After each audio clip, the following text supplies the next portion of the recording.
आगे चलते हैं क्वेश्चन नंबर 13 पे। इस क्वेश्चन में हमारे पास गिवन है when the load of a wire is increased from 3 kg weight to 5 kg weight, the length of that wire changes from 0.61 mm to 1.02 mm। हमें यहाँ पे change in elastic potential energy निकालनी है, यानी कि एक वायर थी, उस पर हमने वेट को इतने से इतना इंक्रीज कर दिया, तो उसकी लेंथ में भी चेंज आया होगा इतने से इतना।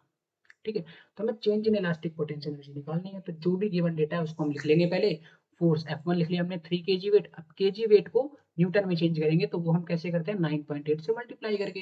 तो ये हो गया हमारे पास F1। डेल्टा L1 था 0.61, इसको हम मीटर में चेंज कर देंगे।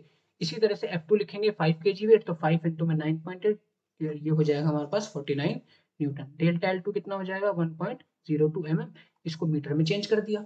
अब जैसा कि हमें पता है energy stored in a deform body कितना होता है, हाफ इंटू में stretching force multiply by change in length. तो यहाँ पे हमारे पास इनिशियल एनर्जी कितनी आ गई, ui that is equal to half F1 multiplied by delta L1। तो यहाँ पे हम F1 की वैल्यू रखेंगे, यहाँ पे डेल्टा L1 की वैल्यू रखेंगे, सॉल्व करके हमारे पास आंसर आएगा 8.96 इंटू 10⁻³ जूल। ये हमारी इनिशियल एनर्जी थी। फाइनल एनर्जी हमारी कैसे निकलेगी, F2 और डेल्टा L2 से, वो वैल्यूज हमने सब्स्टिट्यूट करी और ये हमारे पास आंसर क्या निकल के आया, ये। चेंज इन पोटेंशियल एनर्जी निकालनी है तो फाइनल में से इनिशियल एनर्जी को माइनस कर दो। तो इसमें से इस एनर्जी में से इसको मैंने माइनस किया, आंसर आया 16.03 इंटू 10⁻³ जूल। आगे चलते हैं क्वेश्चन नंबर 14 पे। देखो क्वेश्चन नंबर 15 पे हमारे पास गिवन है, सॉरी क्वेश्चन नंबर 14 में हमारे पास गिवन है एक वायर है जिसकी लेंथ है L और रेडियस R, जिसको हमने क्लैंप कर रखा है रिजिडली एट 1 एंड। जैसे कि हम ये वाला वायर ले लेते हैं, ठीक है, तो ये आपको वायर दिख रहा होगा, ये वायर है जिसकी लेंथ क्या है L और इसका रेडियस है R। इसको हमने क्लैंप कर दिया 1 एंड से, ठीक है। When the other end of the wire is pulled bye a force, अब इसके दूसरे एंड को मैंने F फोर्स के साथ पुल किया तो उसकी लेंथ में कुछ चेंज आया, यानी कि लेंथ उसकी इंक्रीज हो गई। कितने से इंक्रीज हो गई, ये एक्सटेंशन हमारे पास गिवन है L। अब इसी मटेरियल की मैंने दूसरी वायर ली, लेकिन उसकी लेंथ हमने ले ली ट्वाइस ऑफ L और उसका रेडियस जो है वो भी दुगना है, यानी कि ट्वाइस ऑफ R। अब इसको मैं किस फोर्स के साथ पुल कर रहा हूँ, 2F फोर्स के साथ। तो इसके अंदर भी कुछ एक्सटेंशन आया होगा, मुझे वो एक्सटेंशन निकालना है कि वो एक्सटेंशन कितना आया। तो इसके एक्सटेंशन को हम L डैश मान लेते हैं, यानी कि ये एक्सटेंशन आया है, इसको हमने मान लिया L डैश, ठीक है। ये अब क्या क्या गिवन था हमारे पास, जो गिवन कंडीशन थी वो हमने इस फिगर के थ्रू समझ ली। अब जैसा कि हमें पता है यंग्स मॉडुलस ऑफ वायर क्या होता है, ये तो वायर 1 के लिए यंग्स मॉडुलस का फॉर्मूला लगाएंगे तो हमारे पास ये आएगा। क्यों, क्योंकि फर्स्ट वायर के लिए फोर्स कितनी लग रही है F, लेंथ कितनी है L, रेडियस कितना है R और एक्सटेंशन कितना है स्मॉल l। सेकंड केस के लिए अगर हम देखें तो सेकंड केस में हमारे पास फोर्स कितनी है 2F, लेंथ कितनी है 2L, रेडियस कितना है 2R का स्क्वायर और एक्सटेंशन कितना है L डैश। अब क्योंकि दोनों वायर जो है सेम मटेरियल की हैं, तो इसका मतलब दोनों का यंग्स मॉडुलस सेम होना चाहिए। तो यहाँ पे हमने दोनों को कंपेयर किया तो y1 is equal to y2, यहाँ पे हमने वैल्यू सब मतलब y1 की वैल्यू पुट करी और यहाँ पे y2 की। तो यहाँ पे हम देखते हैं फोर्स से फोर्स कट जाएगा, लेंथ से L कट जाएगा, R स्क्वायर से R स्क्वायर कट गया, ठीक है, पाई से पाई कट गया। तो हमारे पास यहाँ पे क्या बचा, simply L dash equal to L, यानी कि जितना एक्सटेंशन पहले वाली रोड में आया था उतना ही एक्सटेंशन आपकी दूसरी रोड में भी आएगा, ठीक है। तो एक्सटेंशन कैसा रहेगा, सेम। तो एक्सटेंशन में यहाँ पे कोई चेंज नहीं हुआ, जितना एक्सटेंशन पहले केस में था यानी कि इस वाले केस में, उतना ही एक्सटेंशन आपका इस केस में भी आएगा। क्वेश्चन नंबर 15 पे चलते हैं। क्वेश्चन नंबर 15 में हमारे पास गिवन है दो वायर्स हैं जो सेम मटेरियल से बनी हुई है, उन पर हम फोर्सेस लगा रहे हैं कुछ इस रेशियो में, और उनकी जो लेंथ है उनका रेशियो में गिवन है 2:1, उनके डायमीटर का भी रेशियो गिवन है 1:3। हमें उनके बीच में होने वाले एक्सटेंशन का रेशियो निकालना है। तो हमारे पास गिवन जो डेटा है उसको लिख लेते हैं। तो F1/F2 हमारे पास गिवन है 1/4, L1/L2 हमारे पास गिवन है 2/1, D1/D2 से हम R1/R2 लिख सकते हैं और वो हमारे पास कितना गिवन है 1/3। अब जैसा कि हमें पता है यंग्स मॉडुलस का फॉर्मूला ये होता है, तो यहाँ से हम एक्सटेंशन निकालेंगे तो एक्सटेंशन कितना हो जाएगा ये। अब यहाँ पे अगर हम देखें तो डेल्टा L हमारा किस पे डायरेक्टली प्रोपोर्शनल है, FL divide by R square, क्योंकि बाकी सब चीजें क्या है कांस्टेंट, y और पाई हमारा क्या है कांस्टेंट है, तो यानी कि delta L simply FL by R square पे डिपेंड कर रहे हैं। तो यहाँ पे हम लिखेंगे delta L1 by delta L2, L1 के लिए F1 L1 divide by R1 का स्क्वायर और डेल्टा L2 के लिए F2L2 बाय R2 का स्क्वायर।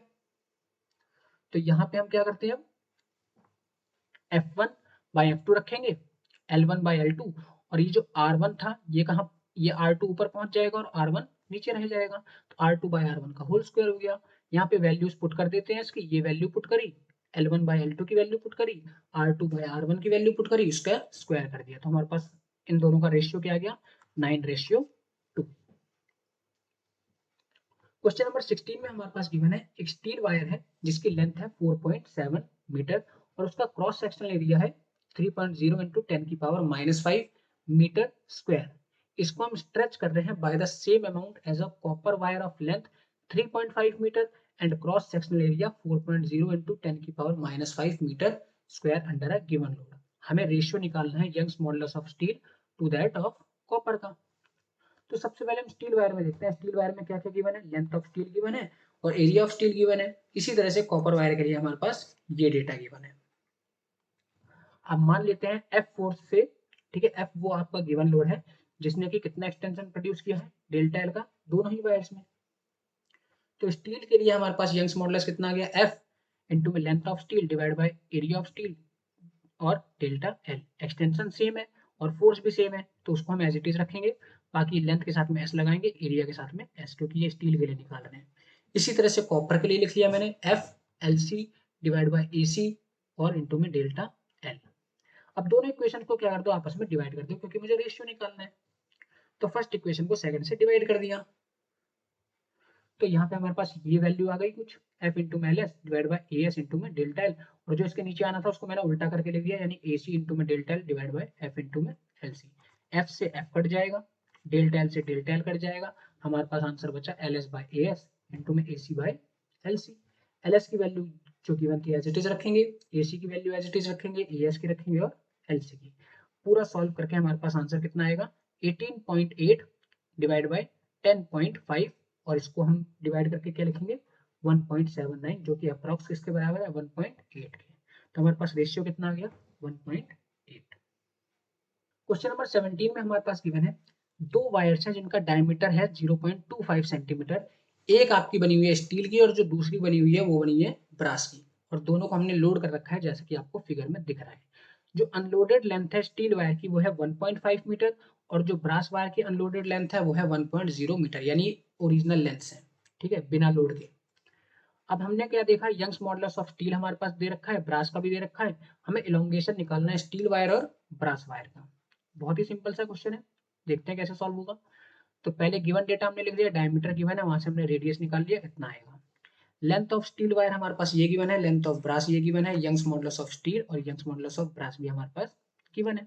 अब जैसा कि हमें पता है यंग्स मॉडुलस का फॉर्मूला क्या होता है, F L by A delta L, यहाँ से हमने डेल्टा एल का फॉर्मूला निकाला F L by A Y. अब मान लेते हैं कि जो एक्सटेंशन स्टील वायर में हुआ है वो कितना हुआ, डेल्टा एल एस। तो स्टील वायर पे हम पहले देखते हैं फोर्स कितनी एक्सर्ट हो रही है। तो स्टील वायर पे जो फोर्स एक्सर्ट हो रही है वो ये दोनों ही ब्लॉक्स फोर्सेस एक्सर्ट करेंगे, क्योंकि दोनों ही ब्लॉक्स नीचे की तरफ इस स्टील वायर पे फोर्स लगाएंगे। तो इस पर जो फोर्स लगेगी वो दोनों मासेस के बराबर लगेगी, यानी दोनों मासेस को हमें क्या करना पड़ेगा, ऐड करना पड़ेगा। तो ये हमारे पास फोर्स कितनी आ गई 4 + 6, और इसको फोर्स बनाने के लिए जी से मल्टीप्लाई कर दिया, तो ये हो गई हमारे पास force on steel that is 98 newton. तो यहाँ पे हमें क्या करना है, फोर्स ऑन स्टील वायर लिखी 98 multiplied by length in steel wire कितनी है 1.5 डिवाइड बाय 3.14 इंटू में 1.25, 1.25 क्या है ये रेडियस, ठीक है, इसका होल स्क्वायर, और यंग्स मॉडुलस ऑफ स्टील हमें गिवन था 2 इंटू 10⁻11। नीचे इसको सॉल्व करते हैं, 3.14 इंटू 1.25 इंटू में 2 और इसका स्क्वायर करना है, ध्यान रखना। इसको पूरा सॉल्व करके आएगा 9.81। अब अगर हम यहाँ पे ध्यान से देखें तो 9.81 और 98 को हम इजीली काट सकते हैं, इसको इससे काटेंगे तो ये कितना आ जाएगा 10। इसको सॉल्व करना बहुत ईजी है, 10 इंटू 1.5 या फिर 10 से हम नीचे काट देंगे, ये बचेगा 4, ठीक है। तो ये कितना आ गया हमारे पास 1.5 इंटू में 10⁻4, 4 नहीं आएगा, ये माइनस में 4 आएगा। तो ये हमारे पास आ गया डेल्टा एल ऑफ स्टील। आगे नेक्स्ट हम सॉल्व करते हैं डेल्टा एल इन ब्रास, ठीक है, यानी ब्रास में कितना एक्सटेंशन आया। तो ब्रास में एक्सटेंशन कैसे निकालेंगे, हमें दे रखा है फोर्स इन ब्रास, तो फोर्स इन ब्रास कितनी होगी, ब्रास पे कौन फोर्स लगा रहा है, तो फिगर में अगर हम दोबारा देखें तो फिगर में ब्रास जो है, ब्रास पे फोर्स लगेगी केवल और केवल इस वाले मास की वजह से, 6 केजी के मास की वजह से, ठीक है, क्योंकि यही वाला जो मास है वो केवल ब्रास वायर को खींचेगा, स्टील वाला तो ऊपर है वो तो खींचेगा ही नहीं, ठीक है। तो ब्रास वाला नीचे की तरफ, इस सॉरी ये वाला जो मेटल है या ये जो मटेरियल है ये ब्रास वायर को नीचे की तरफ खींचेगा, तो फोर्स जो आएगी वो केवल इसी मास की वजह से आएगी। तो यहाँ पे हमने फोर्स कितना रखा, 6 इंटू जी, तो ये सॉल्व करके हमारे पास आ गया 58.8 न्यूटन। सेम उसी मेथड से इसको सॉल्व करेंगे, F B L B by A into Y, A की जगह हमने पाई आर स्क्वायर रख दिया, वैल्यू सब्सटीट्यूट करते हैं, ये हो जाएगा 58.8 इंटू में लेंथ है हमारे पास 1.0 डिवाइड बाई 3.14 इंटू में 1.25 इंटू 10 की पावर माइनस 3 का whole square, multiply by Young's modulus of brass wire कितना है 0.9 इंटू 10 की पावर 11। इसको सॉल्व करके हमारे पास आ गया 58.8, क्योंकि ये तो 1 ही था, नीचे 3.14 1.25 का स्क्वायर और 0.9, इसको सॉल्व करके हमारे पास आएगा 4.42, और 10 की पावर जो भी है उसको सॉल्व करके आएगा 10 की पावर 5, ठीक है। इसको डिवाइड करते हैं आपस में तो हो जाएगा 13.3, 10 की पावर माइनस 5 है, इसको ले जाएंगे ऊपर तो ये हो जाएगा, सॉरी 10 की पावर 5 था, इसको ले जाएंगे ऊपर तो हो जाएगा 10 की power minus 5, proper scientific notation में आंसर लिखते हैं तो हो जाएगा 1.33 इंटू 10 की पावर माइनस 4 मीटर। नेक्स्ट हमारा लास्ट क्वेश्चन है इस असाइनमेंट का, ये भी आपका एनसीईआरटी का ही क्वेश्चन है।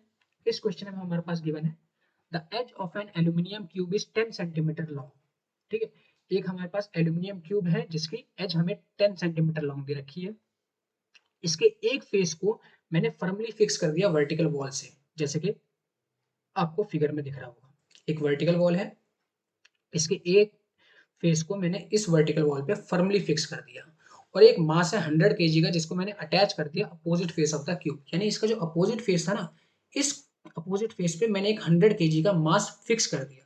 अब ये मास नीचे जाना चाहेगा, तो जब मास नीचे की तरफ जाएगा तो सिंपली ये क्या करेगा, इस बॉक्स पे एक टेंजेंशियल फोर्स लगाएगा जिसकी वजह से बॉक्स आपका डिस्प्लेस हो जाएगा, ठीक है। तो हमें यहाँ पे क्या निकालना है, हमें शियर मॉडुलस दे रखा है एल्यूमिनियम का ये, तो हमें वर्टिकल डिफ्लेक्शन निकालना है फेस का, वर्टिकल डिफ्लेक्शन मतलब ये जो इसके अंदर डिस्प्लेसमेंट है ना वर्टिकल, इसे हमें कैलकुलेट करना है, यानी कि डेल्टा फाई। अब कैसे कैलकुलेट करेंगे इसको, तो चलो कैलकुलेट करते हैं। पहले जो भी गिवन डेटा है उसको हमने एज इट इज लिख लिया, ये 25 गीगा पास्कल है, गीगा को पास्कल में चेंज करेंगे तो गीगा का मतलब होता है 10 की पावर 9, ठीक है। तो मान लिया हमने कि डेल्टा वाई वही वर्टिकल डिफ्लेक्शन है। अब जैसा कि हमें पता है शियर मॉडुलस क्या होता है, F L divide by A into में डेल्टा वाई, तो यहाँ से डेल्टा वाई ऊपर ले जाएंगे ईटा को नीचे, तो हमारे पास फॉर्मूला ये बन गया। अब यहाँ से डेल्टा वाई कैसे निकालेंगे, फोर्स की जगह हम रखेंगे एम इंटू जी, क्योंकि फोर्स एक्सर्ट करेगा ये वाला मास, तो एम इंटू जी आ गया इंटू में एल। अब यहाँ पे हम क्या कर देंगे, वैल्यू सब्स्टिट्यूट करते हैं, 100 इंटू में 9.8 इंटू 0.1, एरिया है तो एरिया क्या हो जाएगा, लेंथ मल्टीप्लाई बाय लेंथ, ठीक है। एरिया हम क्रॉस सेक्शन का लेंगे, तो जब हमारे पास क्यूब था तो क्यूब के नीचे का क्रॉस सेक्शन एक स्क्वायर होता है, तो स्क्वायर का एरिया आ गया एल इंटू एल, तो ये हो गया 0.1 इंटू 0.1 इंटू 25 इंटू 10 की पावर 9, यहाँ 0.1 से 0.1 कट जाएगा, ठीक है। 100 इंटू में 9.8 और इसको डिवाइड कर देंगे 0.1 इंटू में 25 से, तो हमारे पास आंसर आएगा 392, 10 की पावर 9 ऊपर पहुंच जाएगा तो हो गया 10 की power minus 9। Proper scientific notation में पॉइंट को हम क्या कर देंगे, यहाँ से यहाँ खिसका देंगे, तो हमारे पास आंसर आएगा 3.92 इंटू 10 की पावर माइनस 7 मीटर।